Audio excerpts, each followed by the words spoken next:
Alright, people, so I have a requested video topic to do here, and this was requested by, the name is Mantas, that is M-A-N-T-A-S space, I'm just going to spell this last one out, so it's M-A-N-T-A-S space N-E-G-A-U-S-I on, and the person's on YouTube. So, there you go, people. I always said I would say your names if you request a video, so there you go. M-A-N-T-A-S space N-E-G-A-U-S-I. I guess that's Mantas Negusi, something like that. But he requested me to do, I don't know, whatever. This person requested me to do a video on whether the Hardys or the Wolves would be a good fit in WWE. I don't know too much about the Wolves. I know it's like Richards and Edwards or some wrestlers like that. And I looked them up on Wikipedia to see their age, and they're like 31 or 32. And from a wrestling standpoint, if you're going to acquire new talent, I don't think it should be people who are in their mid to late 30s. I think when you acquire new talent in WWE, they should be either in their primes or not in their primes yet. So I don't think, the Wolves, yeah, I think they were like 31, 32. So, it all depends how good a shape they're in, too. And, if they got another 5-10 good years left, then I think that, might as well sign them. I think they did a trial in NXT, too, about 6 months ago. And I was looking at Wikipedia. They looked like they had some cool moves and shit. And they had I think they had like a move where they did like a power bomb into a backbreaker or something like that. What's that move called? Del Rio always did a backbreaker with the knees or whatever. So you can't really get that much worse than like the fucking Usos or the Matadors right now. So you might as well hire the fucking American Wolves or whatever the hell their name is. They look pretty decent. I've heard good things about them. I haven't heard any negative things about them, so might as well take a chance. I would, just going off of what I heard of them and what we have right now in WWE with the fucking Matadors. You gotta be shitting me with the Matadors. So, and I think they're pretty popular, too, among fans like, kind of like myself, the more hardcore fans who are more into the product. So you might as well put them on the roster, create some interest, because people like the Matadors are not creating interest in the product. And now, if you move on to the Hardys, I would not sign the Hardys because they're old, they're like 30s, and they've taken some pretty insane bumps in their lives. It's hard for me to believe that Jeff Hardy is still wrestling today, and he's still wrestling, I think, pretty good too. It's not like he's like fucking crippled or anything. Like, he's still wrestling pretty good. But it's hard for me to believe that he's wrestling that good and he's still wrestling, considering all the bumps he took. If you go back and watch some of his matches in the early 2000s, he's taken some crazy fucking bumps. And it's hard for me to believe that he's still fucking wrestling 15 years later. That's pretty amazing. And he's been like on drugs too. So you gotta think his career can't last that much longer. So I would not hire him because he's old. He's been on drugs. Probably injury prone too, because he's getting older. He's gotten hurt. Not hurt necessarily, but he's taken a lot of fucking hard bumps in his life too. So I don't think I would hire Jeff Hardy.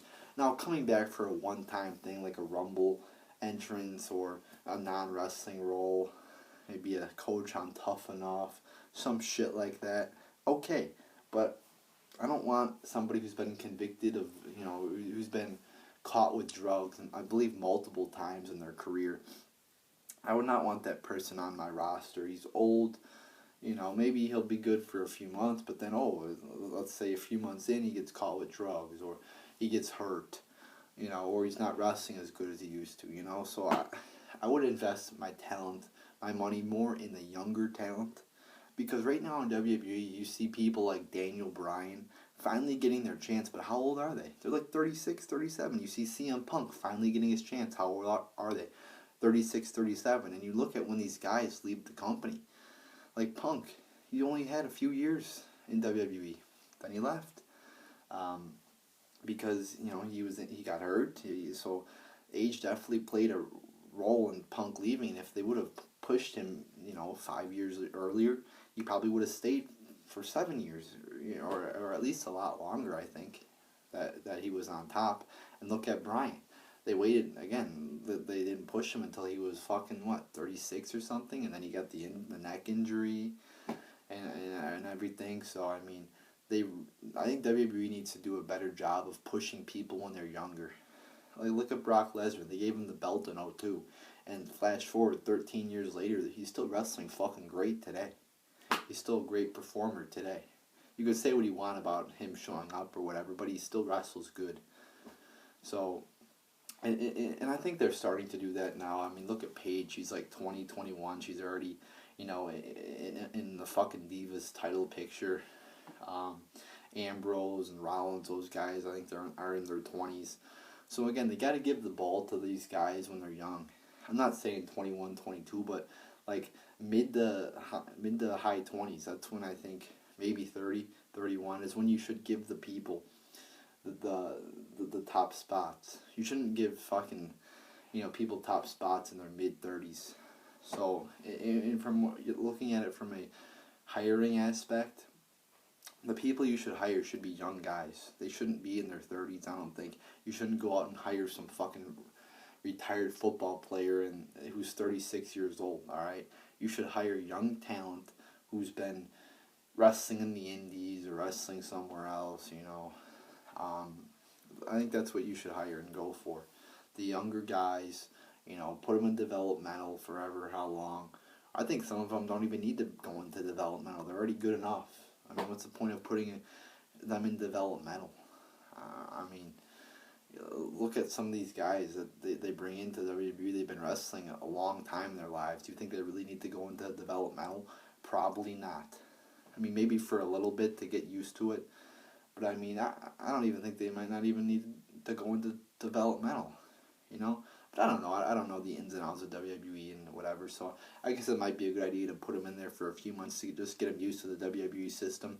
Because that is a unique system with all the TV and the audience and shit. So, but anyway, I think WWE should be more focused on younger guys. Younger is better. Because younger guys, obviously, I'm just stating the obvious, they'll be around in 5, 10, 15 years.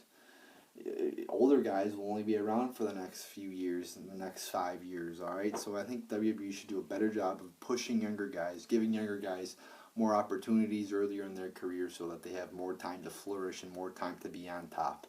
I think that's just common sense. And I've talked about how WWE should stop these retarded-ass live events too and stop having them every single fucking day of the year.